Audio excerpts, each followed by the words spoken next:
Well, good afternoon, everyone, and welcome back to Kart Chasers coverage of the Indy Karting Challenge as we get set for the afternoon session. Hope everyone enjoyed their lunch break as we get set to go racing once again. It's time to bring out the KAs and the IAMEs Mini Swift and Micro Swift category. Taylor Burris here along with Nate Dean, and Nate, this is going to be a little bit more of the higher horsepower engines that we're about to see with the IAME KAs about to head out onto the track as the Micro Swift. James Fox first out on the track along with Diesel Maxwell, Patrick McNeely, and Harper Smith. So pretty much we're going to see if James Fox was able to get himself ready to go racing with his, looks like to be his top card out there. There's the number 12.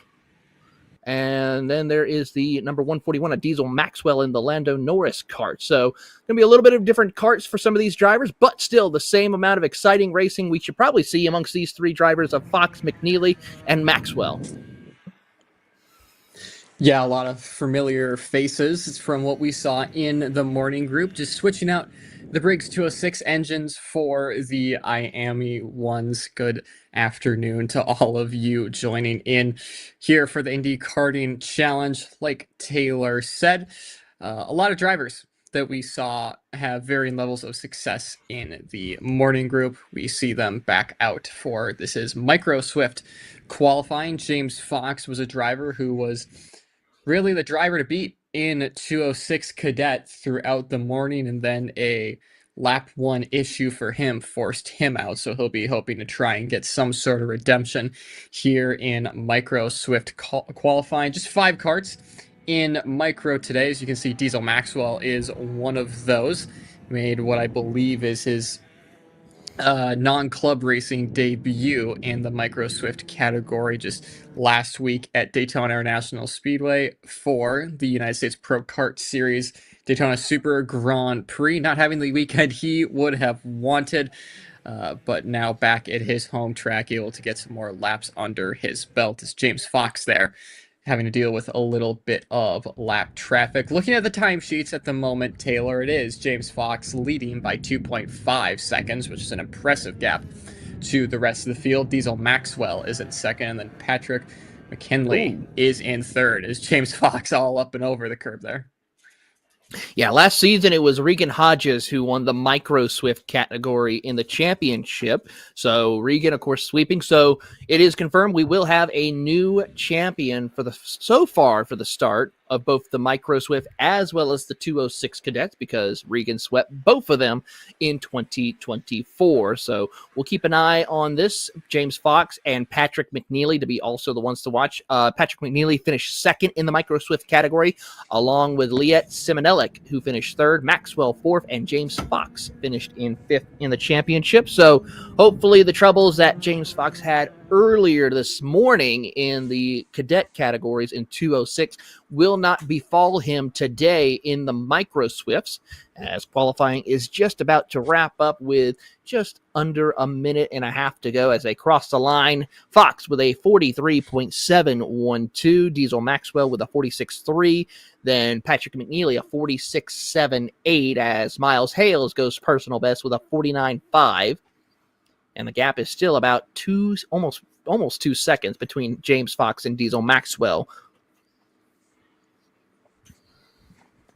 Yeah, Fox just continuing the pace that he had in the morning groups into the 2-cycle competition. There you see Diesel Maxwell, the 141 AMAX driver, driving on a LN kart this weekend. More top kart machinery. There we pick back up with the current runner-up of Diesel Maxwell. He's now 1.8 seconds off, so he found some time to James Fox, but still it seems like if everything goes the way of James Fox, it should be him on the top step. Of course, it is only qualifying. It's a little early to call that now, as no drivers seem to be improving on their last times, so it seems like times are starting to peak at the moment, and it's not what we saw in the morning groups, where it was a wet and cold track where the final lap was the money lap. Now that the track has a little bit of temperature in it, the air might not, but at least the asphalt does. It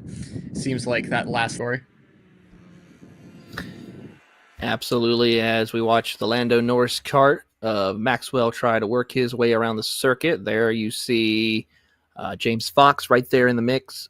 McNeely working his way around the circuit. Checkered flag in the air, and it will be Maxwell first across the line. Does not improve. James Fox still waiting on him as Patrick McNeely and Miles Hale come across the line.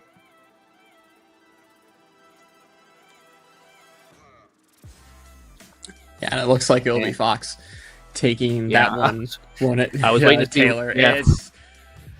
I mean, there's not much to add, is there? It's a fairly broken up group in Micro Swift. Of course, this being the first race of the season, some of these drivers probably making the move up from Kid Kart. No Diesel Maxwell is one of them, so it's to be expected. It's really tricky conditions, and Whiteland isn't the easiest track to nail as well. So the gaps are most really just to be expected at this stage of the season. Absolutely. So we'll see how this all plays out. Next up on the docket is the Mini Swifts as they are about to head out onto the track. Dominic Gaddis, along with Danny O'Gara and Austin Taylor, your top three in the championship last season. Will Fettingsher is so in the hunt as he finished in the top five in the championship. As they work their way out on the circuit, we'll see how this all plays out. Yeah, absolutely. These Mini Swift drivers a little bit more experienced than the Micros that we just saw on track. Of course, the Micro Swift drivers ages 7 to 10. These Minis ages 8 to 12, so a bit further along in their karting experience. Lincoln Wiley aboard his Alonso kart, the first driver across the timing and scoring beacon. He will be the first driver we get a glimpse of what the pace is in this Mini Swift category. Other drivers, Kaysen Hendrickson, be one to look out for here at Whiteland Raceway Park. Always goes well here at the regional series as well, so keep an eye out for him. So they're making their way through the back section of this track. We'll see the first indication of lap times as they cross the start-finish line just a few moments here to try and get a glimpse of what we might see at the later stages of this session. Hendrickson going purple for the time being. Absolutely, as the field works their way around the circuit. But, of course, we see Wiley, who ran in the shifter class earlier this morning. Martinez, also some other drivers who are looking forward to seeing what they can accomplish in their race here this afternoon. As currently we're closing in on about 3 minutes left to go in qualifying. Kaysen Hendrickson sets the fastest lap with a 42.76. And just as I say that, we saw Lincoln Wiley respond, but Kaysen responds back with a 41.705. That Kaysen Hendrickson definitely going to be one to keep an eye on here today. How about Milarusa moving up to P5 overall as they continue to work on in through and with a good run for him. Yeah, Hendrickson holding back Wiley by about 4.5 tenths, so it's going to be a little difficult for Lincoln Wiley or the rest of the field to catch up to Kaysen Hendrickson. 41.7 is the time to beat. Kaysen, the only driver to make it into the 41s at this stage of qualifying, and convincingly so. However, Liat Selmek into the 41s as well, and just 0.5 tenth back from Kaysen Hendrickson for the time being. Will Fettingsher goes up to the top of the leaderboard with a 41.445, some 0.3 faster than Hendrickson. He picked up 3 spots. Martinez moved up a couple of spots as well to the 5th spot. In response, Simonellic still holds P3 as he sets personal best. Everyone but Hendrickson setting personal best times inside the top 6.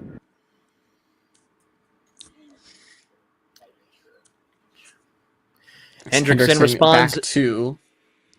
Sorry there, Taylor. Hendrickson responding like you were saying before I stepped over you. You're responding to that. He's about 1.5 tenths on top for the time being. He's almost into the 40s, which is a little interesting to see. Most of the drivers were struggling getting into the 41s, and he's just 2 tenths away from getting into that 42nd mark. So lap times obviously continuing to improve. We didn't see a lot of improvement in micro as the session went on, but these Mini Swift drivers continuing to work their way forward. Let's see what Fighting Sure can do as he comes across the line. So far, Hendrickson still did not improve on his personal best lap time. Same thing with Lincoln Wiley, as no improvement either for Fighting Sure as they work their way around the clock. Blake Martinez does go personal best for him with a 42.5. Christoph Heinz does not improve either as he currently sits off in 7th position. Christopher Heinzen as well. Tough break right now. He's got a little bit of work to do before the pre-finals this afternoon for him. Absolutely. But yeah, the top 4 as things stand, all within about 3.5 tenths of each other. So this could turn out to be a very close race in the Mini Swift category. With about 10 seconds left on the clock, they will have one more chance to get lap times in. Hendrickson still top of the pylon as things stand. 41.2 was his fastest lap. He was about 2 tenths slower last time by. No one really improving. So it seems like the Mini Swift drivers have hit the limit in this qualifying session. Absolutely. As they come across the line, checkered flag in the air. And how about Kason Hendrickson improving a 41.239 for Will Fighting Sure. We're still waiting on him as he crosses the line. Makes a personal best, but does not get the pole position. Liat Simonelik moves up to P3 with a personal best. Then it is Lincoln Wiley, Blake Martinez, Miller Russa, and Christopher Heinzen, your top 7 competitors. Of course, just a reminder, we are showing the free coverage of qualifying here for the Indy Karting Challenge. If you want to become able to see the heat races and the finals later on this afternoon, make sure to subscribe, become a KC Premium member for $9.99 a month. It's cheaper than your cable bill, cheaper than a Netflix account. It's all of that, and you get to watch some of the best karting in the country, as especially we have a lot of racing coming up in the month of March. In fact, at the end of the month, which is next week, we'll have the season opener of the SCUSA Pro Tour at Speed Sports Racing Park. We're just only 5 spots away from reaching 300 entries for the season opener, and it's going to be an exciting championship coming up for the SCUSA Pro Tour, Nate. Yeah, absolutely. This is the one a lot of people in the karting community in the US have been waiting for. The hype really for this Pro Tour is at an all-time high. If you're not already a KC Premium member, I highly suggest you do so. You are not going to want to miss the action from Speed Sports Racing Park, and actually the action for the rest of the season, because throughout the SCUSA Pro Tour, you're going to have the Stars Championship Series, United States Pro Kart Series, and a ton of other regional and club level events. Again, you do not want to miss out on all of that. You're also not going to want to miss out on 206 medium qualifying that's hitting the track right now. One driver to look out for, Braden Heber, who took the win in this medium race.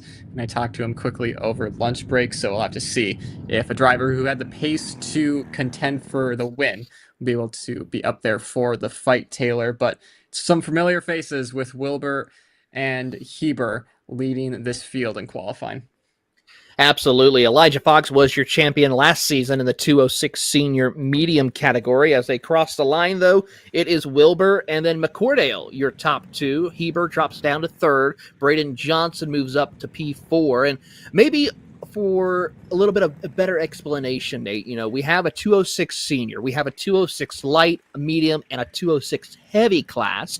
And probably for some people are wondering, okay, what's the difference? I mean, for most people, it might be the understanding of weight distribution of the kart, but maybe give a little bit of understanding for maybe some new viewers who are tuning in to this live free coverage of qualifying today, what the difference is between each of those classes.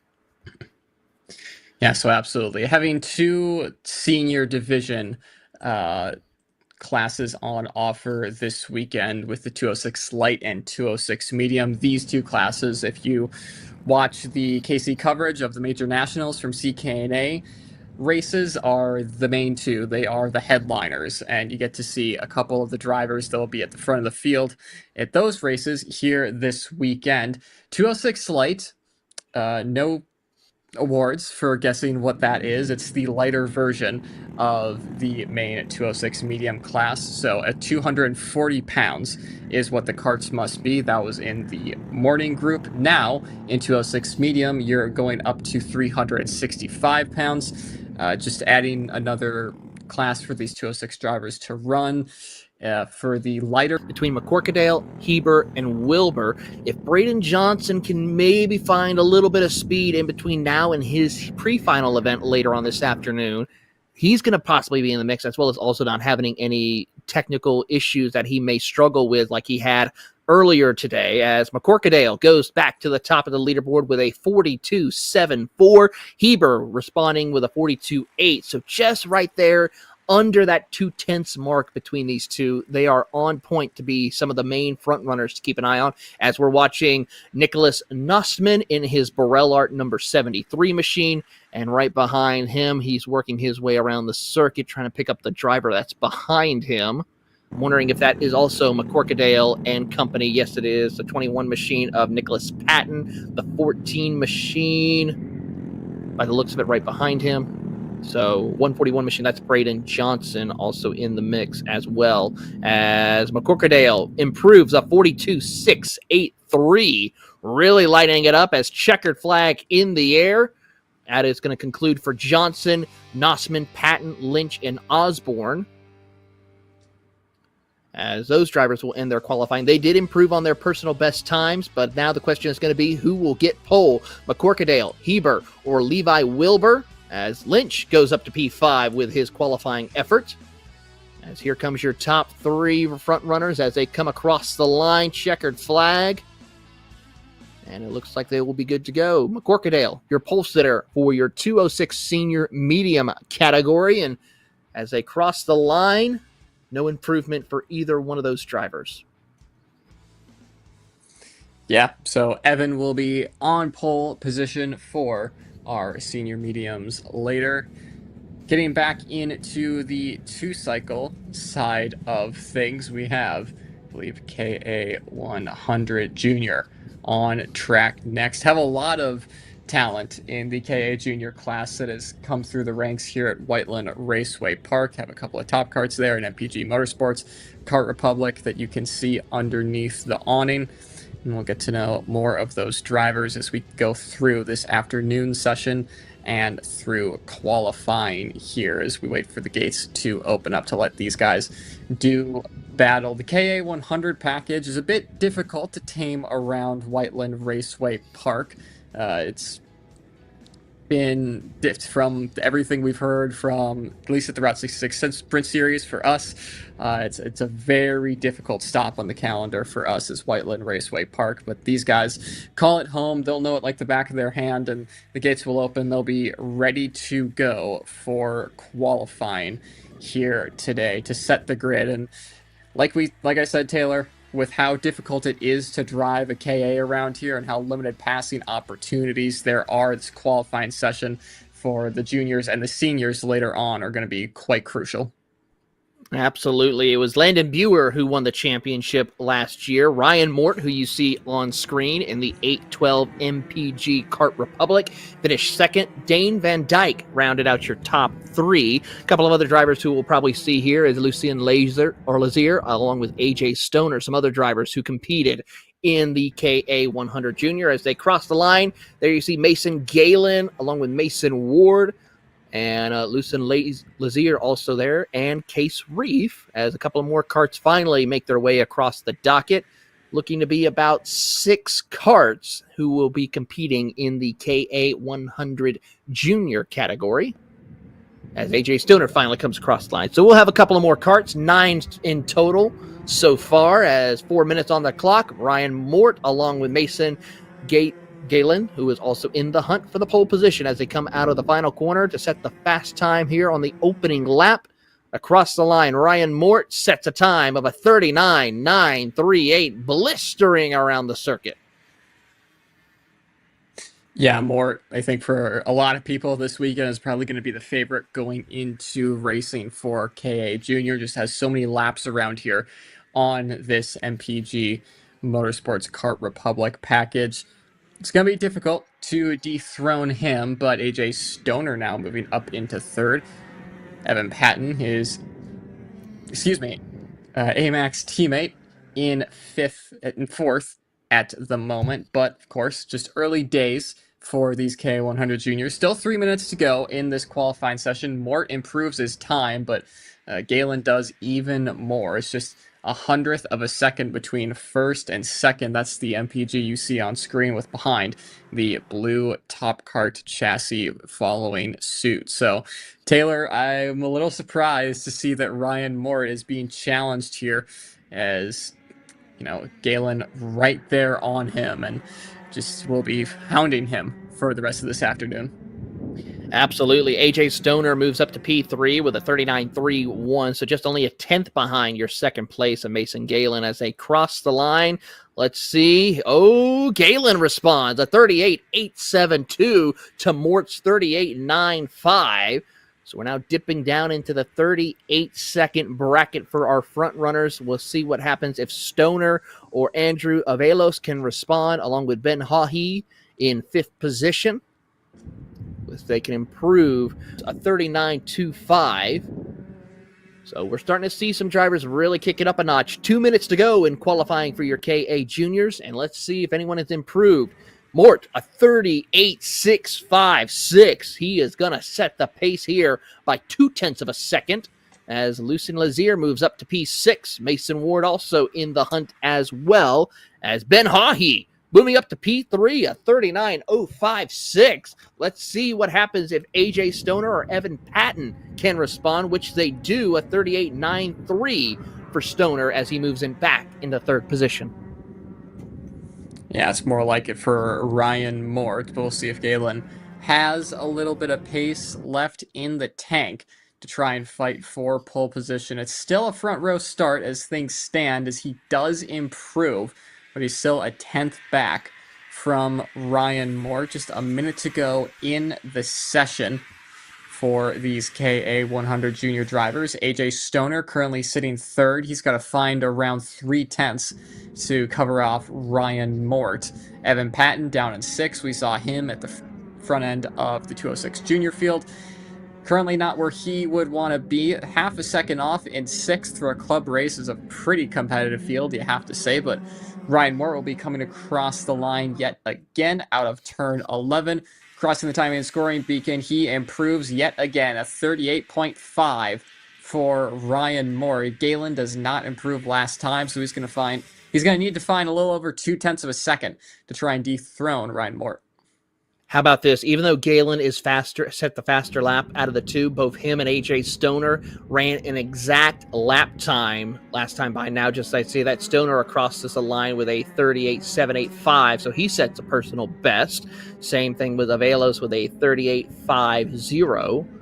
As we should be getting checkered flag next time by. Let's see, does anyone be able to get the round? 1, 2. And that's going to mean Mort and Galen will get to run another lap. Checkered flag should be in the air for the AJ Stoner and back machine. So Lazier comes across the line. Ward across the line. Their qualifying attempt is done. Reef done. Hawhey done in fifth.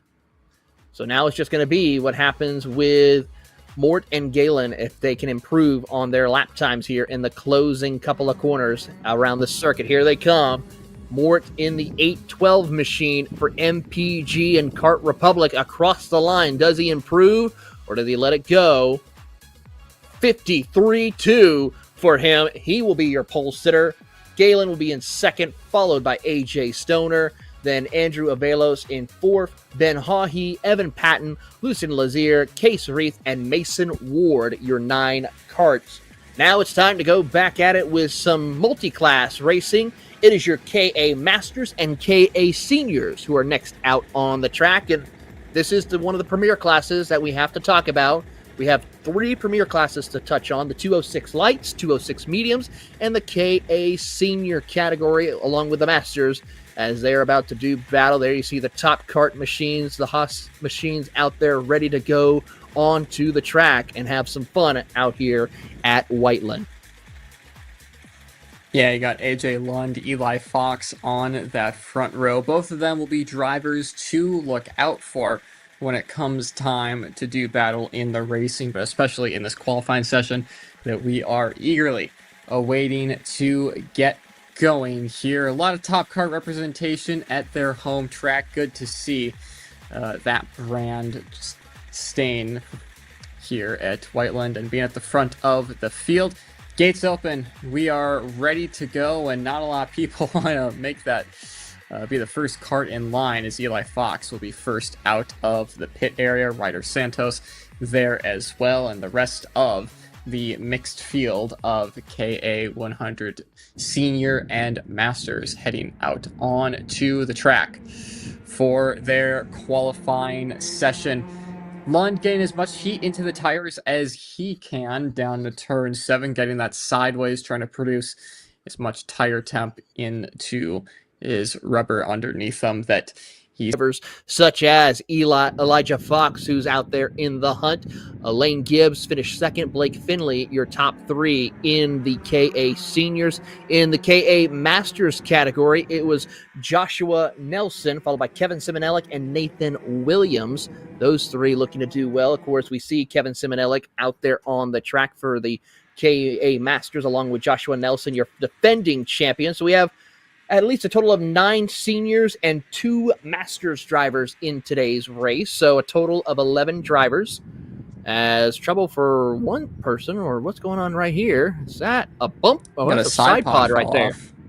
The 36 machine of Jedediah Jonas losing a side pod, and that's going to take him behind the wall here in this qualifying session. Yeah, and that will be a meatball flag from, and there it is. That is them out of the session already. So that's not how you want to start off your day for sure. But you can see there, Eli Fox coming across the line now. Will not set fast time. That goes to Clay Robbins, a 39.4, just 9 thousandths quicker than Eli Fox. And Raider Santos, the AMAX driver, in third. Provisionally, so a very close top 3, all of them covered by less than a 1/10 of a second, and then Kyle Landon about a 1/10 and a quarter back in 4th. So probably one of the most competitive fields we've seen so far today, at least on the first lap of qualifying. Hopefully those gaps can stay small at the tail end. Absolutely. We'll keep an eye on that as they come around for their next lap. And across the line, it is going to be just as I say that, AJ Lund to the top. A 38.155, followed by Elijah Fox in second, and then Raider Santos in third. Kyle Landon, Hudson Porter, your top 5 in the KA Masters division. It is Joshua Nelson who sets fastest lap. Yeah, I'm just giving you a bit of context of how much 6/10 back as more drivers starting to cross as we have 1 minute to go. Eli Fox going purple, only for a few seconds though. AJ Lund retakes fast time by the exact same margin that they had last lap at 0.059, or the fine margins here at Whiteland. So we saw in the junior and cadet shifter category a 37-second lap time. Is it safe to say that we could probably see a 37-second lap here in these KA senior categories, Nate, as we watch them come across the line? If AJ Lund can cross that bracket? Nope. Elijah Fox, a 38.03.